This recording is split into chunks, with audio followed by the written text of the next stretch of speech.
Улуу күчү деп ылгабай өз күйөрмандарына ээ болгон Гүлзинат Суранчиева бүгүнкү маектин каарманы. Ал учурда атактуу ырчы айым, сүйүктүү жубай, мээримдүү эне, элге ырчы катары гана таанымал болгон Гүлзинат эже бүгүн дагы кошумча өнөрү менен бөлүштү. Жылдыз Малдыбаева, 24 прелюдия.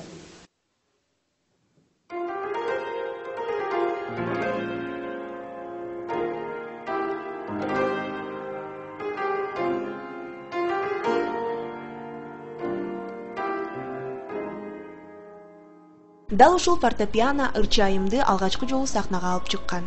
10 жаштагы кичинекей кыз пианинода ойногон балдар арасындагы сынакта катышып, биринчи орунга ээ болгон. Ал ырчынын сахнадагы алгачкы жеңиши болгон. Андан ары талантын ташкындатып, көптөгөн ийгиликтерге жетише алган. Бүгүн Гүлзинат эжекебиз 32 жашта. Ушул күнгө чейин жашоосундагы түрдүү боёкко боелгон кызыктуу күндөрүн архивиндеги сүрөттөр аркылуу баяндап бермек болду.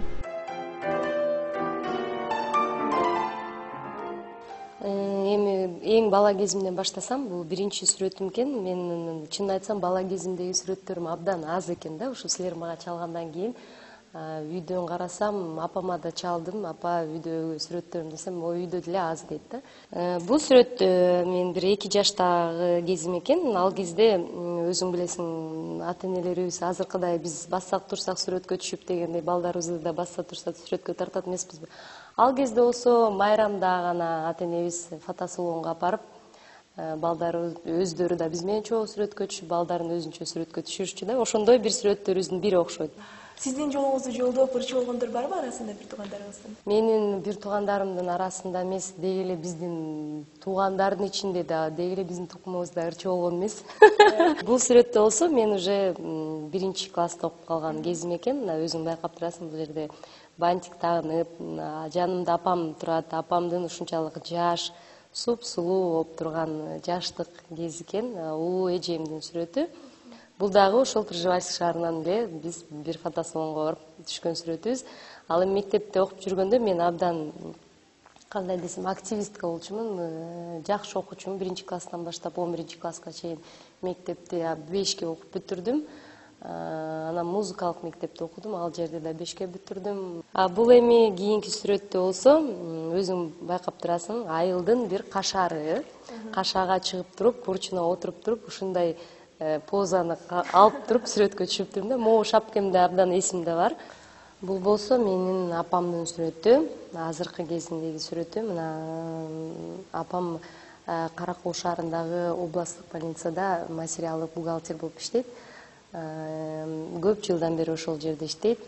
Апамды аябай жакшы көрөм. Менин эң жакшы досум.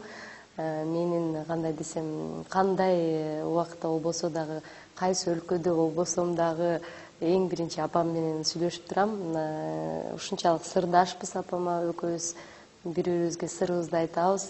Кийинки сүрөттү карап турсам, Шантел тоонун жигиттери окшойт.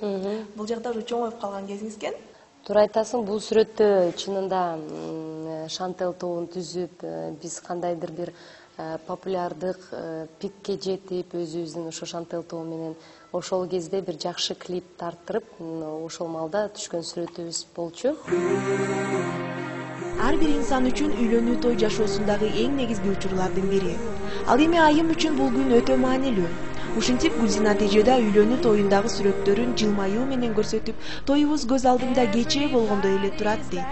Жан биргесинин улуту башка болгондуктанбы, айтор башында көптөгөн эле кыйынчылыктар болгон экен. Ушунчалык, кандай десем, жолдошум экөөбүз тең толкунданып турган кезибиз да. Жанагы үйлөнүү үлпөт тоюнан келген жана нике кыйчу аял айтат эмеспи, шакектериңерди бири-бириңерге кийгизгиле депчи. Ошол кезде азыркыга чейин эсимде бар.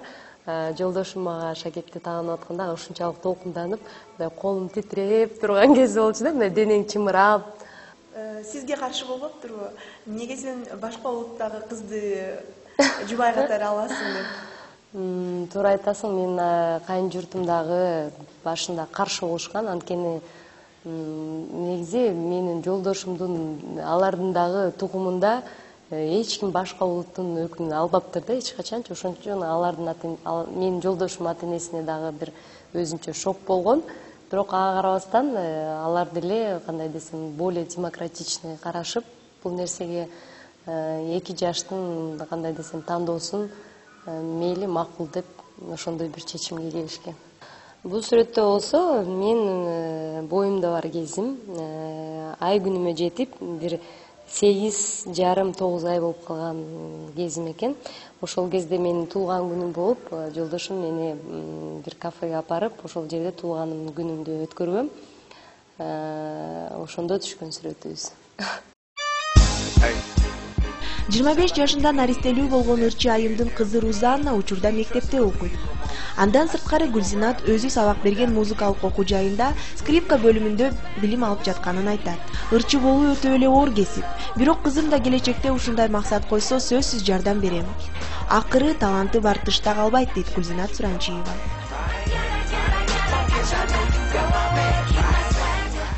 Ар бир айым эне болгондо чыныгы бакыт эмне экенин билет экен да. Анысыганда мен дагы ушул кызым төрөлгөндө чынын айтсам кээде ушундай ой жаралчу да башымда, мен бүгүнгө чейин кантип жашап жүрдүм кызым жок депчи. Ушундай болот да, ушунчалык сенин жашооң кандай десем бир жаңы жандануу менен бир кандай жана орусча айткандай смысл твоей жизни появляется, да, когда у тебя ребенок рождается. Бул жерде вот могу сүрөттө ушул кызым бир 3-4 айдагы сүрөтү, ушунчалык карапузик помпойгон, сонун кызым 2 тилде сүйлөйт, кыргызча анан орусча. Ал эми жолдошуңуз? Жолдошум дагы, жолдошум 3 тилде сүйлөйт, өзүнүн тилинде сүйлөйт, кыргызча сүйлөйт, анан орусча сүйлөйт. Өзүнүн тили болгондо?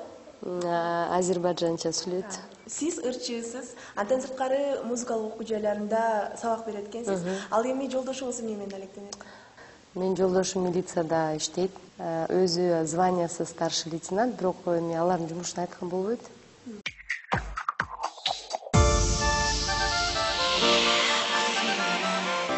Учурда Гүлзинат Суранчиева жеке концертине гана болгон күчүн жумшап жаткан маалы. Чуркап жүрүп 4 килограммга да арыктап кеттим деп күлөт ырчы. Концертин ийгиликтүү өткөрүп алса эле, үй бүлөсү менен курортко эс алганы кетээрин айтат. Буюрса, кызым бөбөктүү кылсам деген да тилеги менен бөлүшүп кетти.